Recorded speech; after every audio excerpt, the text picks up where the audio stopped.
Hi Facebook, hope you're having a great day. I'm just gonna bend down because otherwise my head is going to be cut off because we are here today to do some really awesome yoga flowing. So after teaching my yoga class this weekend, I really got inspired to teach kind of a yoga for beginners live session because I just think yoga is something that is so great for every single person to do, and I know that it can be very intimidating if you've never really hit the mat before, or maybe you just, you're still a little not confident that, when you're in your yoga classes and you're just kind of like, I don't really know if I'm doing these poses right, even though they might seem pretty basic.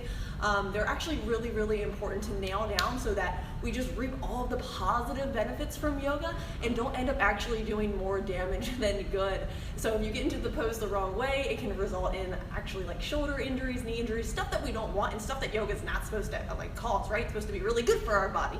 So today I'm going to take you through Sun Salutation A, which is very standard, it's in every single yoga flow almost, and you really want to be able to master these moves before moving on to like the inversions, the really crazy hard stuff. And to be honest, I see a lot of people that claim to be advanced yogis doing these poses wrong, okay? And that's super dangerous, because especially when you go to move on to the harder stuff, you want to make sure that you really got these poses, these first main poses down correctly so that you can continue to practice yoga throughout your entire life and just reap all of its amazing benefits. So today, what I'm going to do is I'm going to take you through Sun Salutation A. I recommend doing this every single day. I do it every single morning. It really wakes me up. So we're going to do it together, and then after that we do it together, I'm going to break down every single pose and completely explain how to properly have perfect form so that you're maximizing all of the benefits from your practice. So if you have a yoga mat, come on, let's do it together. Do it with me right now. If not, you can go ahead and watch this video later. I know a lot of you guys are probably at work and not able to do this, but you don't even need a mat, right? We just need a floor. So I'm gonna try to speak really loud so that you can hear me, but it's mainly just watch what I'm doing, and I'm gonna, just like how I would instruct a class, I'm gonna take you through Sun Salutation A. So even if you're not a beginner, do it with me together. We know how to do this maybe. So what we're gonna do is you always wanna start at the top of your mat, but I don't want to come out of the frame, so I'm going to start in the middle of my mat. So the first thing we're going to do, we're going to have our feet with big toes touching. I'm going to roll my shoulders back and down, and I'm going to inhale, rise.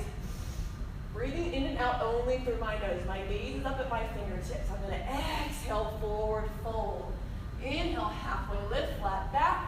Exhale, chaturanga. So you can jump, step, or float back. For this, I'm just going to step back. Now I'm in a plank, so chaturanga, I'm going to push forward, come down, go into inhale, up dog, exhale, roll over the toes, down dog. And from here, I'm going to hold for 5 breaths, okay? So you want to breathe in and out through your nose, keeping ujjayi breath. We want to keep the fire inside. We want to create heat inside the body. We really do not open mouth exhale unless instructed by the instructor or you're really getting overheated. So it's been about 5 breaths. So now you can jump, step, or float to the top of your mat. For this demonstration right now, I'm just going to step forward. I'm going to go right into a halfway lift. Then I'm going to exhale, forward fold. Inhale, rise the standing hands, stick over the head. Exhale, hands to heart center, Namaskara A. So that is what a Sun Salutation A is. And what you would do is you're going to repeat that at least 3 times, okay? That's really going to naturally warm up the body. I teach Ashtanga Yoga. We do it 3 times before we move into Sun Salutation B, and I'll go into Sun Salutation B next week.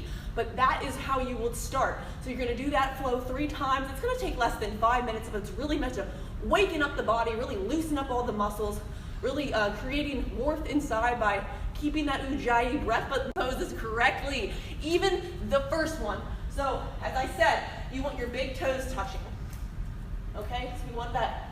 When we inhale, we're gonna sweep the hands up, and I'm not gonna lift my shoulders up like this. I wanna roll my shoulders back and down. I wanna gaze up at my fingertips, create a nice long line in the spine. I'm squeezing my butt cheeks too, because I don't want my back to pop out. So I'm squeezing up. And then from here, I'm going to hinge at the hips. By hinge, I don't mean round the spine. I mean come with the flat back, come down, weight are in the balls of the toes, and I'm going to come down and then halfway lift. So with that, a lot of people are taught this differently.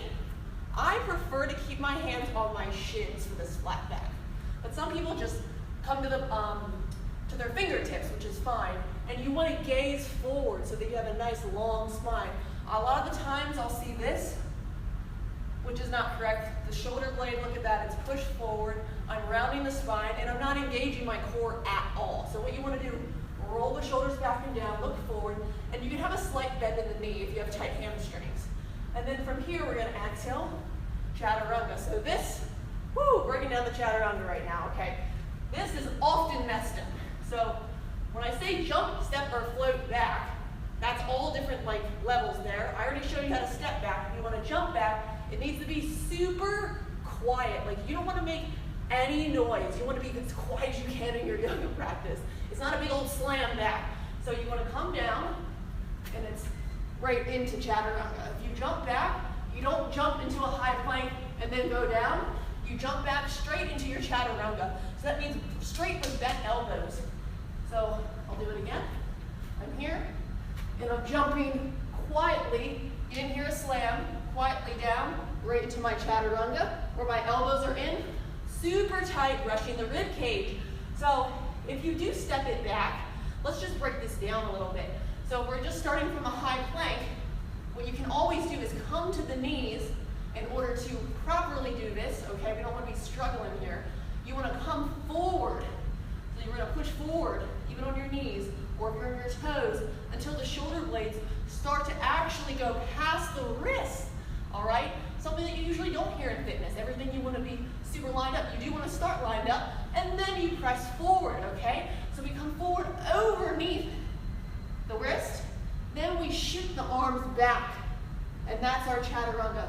Otherwise known as a tricep push-up. And you can also do this on your knees, because that involves a good amount of strength in order to properly get into that position. Okay, so we're here now, right? We learned how to do that, right?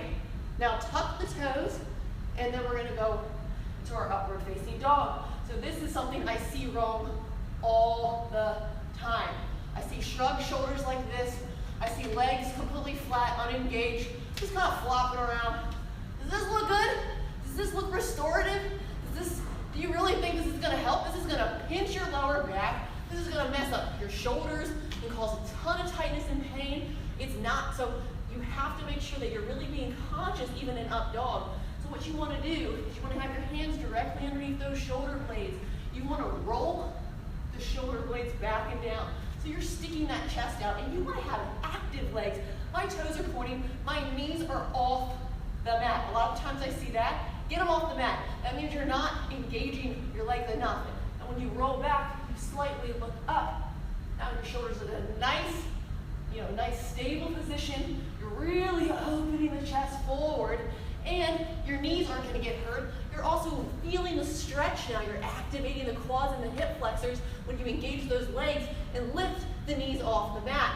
So that's so important, so important. So even this can be easily messed up. So we're here, and then we just roll over the toes, and we come to down dog. How to check your down dog stance? We come from a high plank. Make sure the hands are right underneath the shoulder blades, and then you just push up. That is the distance. That is the distance that you are away. So from here, you are trying to get flat heels. A lot of people have tight hamstrings and can't do this, so what I suggest is bending in as much as you can, and then working with the flat back, trying to straighten those legs. I don't want to see this. That's not correct. Your gaze is up at your navel, okay? Your feet are about hip distance apart, but you want to have a long spine, which doesn't mean when people start to get tired, this is what starts to happen. It starts to break down into some funky looking plank. So instead, you want to use your hands to lift, push back, squeeze the shoulder blades, retract them back and down to create that long spine. Create space by bending the knees for a second, and then work on re-straightening those legs to create that nice long spine. So notice the difference between here, and then I re-straighten, and it will naturally help to lengthen that back. The other thing, make sure that your middle fingers are pointing directly straight, that your thumbs are facing each other, okay? Not hands all over the place. They're in that plank, like your foundation is the plank position, so if you feel like you're losing it, or maybe you feel like, wow, this is maybe I'm not doing this right, just go back to your foundation, which is a plank. Make sure that your hands are stacked directly underneath your wrists. And then from there, come to it. You can always bend here. That's totally fine. Okay? So now we have that. We would hold that for 5 breaths. Every other movement in Sun Salutation A is 1 breath, except for down dog. So from there, we can jump, step, or float. So we're going to float or jump. Again, it should be very nice and quiet, right? We don't want to make a big old stomp. This is more for the advanced yogis if you want to jump. So we're here. I'm going to look forward, gazes forward, look where you want to go. Come to the tip toes. Really squeeze those abs in and jump up until your feet land in between your hands. You might not get there at first. You might have to practice it for a month. It took me a couple of weeks to be able to properly jump far enough, really constricting here, pulling those lower abs in order for me to get there. But it's just come tiptoes, jump, come right into your halfway lift. We already went over that. Forward fold, head drops. Inhale, rise, hands sweep over the head. We already went over that. So there it is, guys. I just completely went through exactly how to have perfect form and these basic, fundamental, and extremely important yoga poses, okay? So if you missed some of this video, please go back and rewatch this. Even if you're an advanced yogi or you've been doing yoga for, years now, this is a lot of stuff that I learned in my yoga teacher training that I was unaware of, that I was doing incorrectly. So it's very important to just, go back to the foundation. I highly recommend, recording yourself or getting in front of a mirror and just like compare notes, compare this video to compare to you seeing yourself in the flow and just see, okay, am I really doing this right? Maybe if your shoulder's starting to hurt from doing a lot of yoga, you might want to go back to the foundation and see if it's just the way you're moving, okay? So, what did you say, Matt? When rise to stand, I don't have the awesome, oh yeah, my hair is all, I have a photo shoot after this. That's the only reason why I'm this done up right now, guys. I don't work out looking like this. I'm no makeup, hair up in a bun type of chick. Today is just the fancier day. But yeah, so I hope you guys really enjoyed that. This is something that I really recommend doing every morning. It feels so good to awaken the body. I do it every morning, so you would do that, repeat it 3 times, okay? And then next Monday, I'm gonna get into Sun Salutation B, which is just adding some warrior ones in, and we'll properly go over that form because that's something that, again, is not always on point. People don't really understand how to properly square the hips to the front of the room. So if you have any questions, please leave it below. Please share this video if you like it and it really helped you. Watch it in the morning, do this, get out there, get your yogi on, and I have a link above if you want to get contacted I send out weekly blog emails, just recapping my Facebook Live videos, my most important tips from them, important events that are happening, like the big book release party that's happening in Baltimore, Maryland in a few weeks, which is awesome. Go ahead and click that link, join my email list. You'll also get a free snap guide if you haven't gotten that already, so it's kind of like, why not join it? You're gonna get something awesome for free if you're not already a part of it. And with that, I hope that you guys all have an amazing Monday. I will see you next week at 12 p.m. unless I state otherwise. All right, bye guys.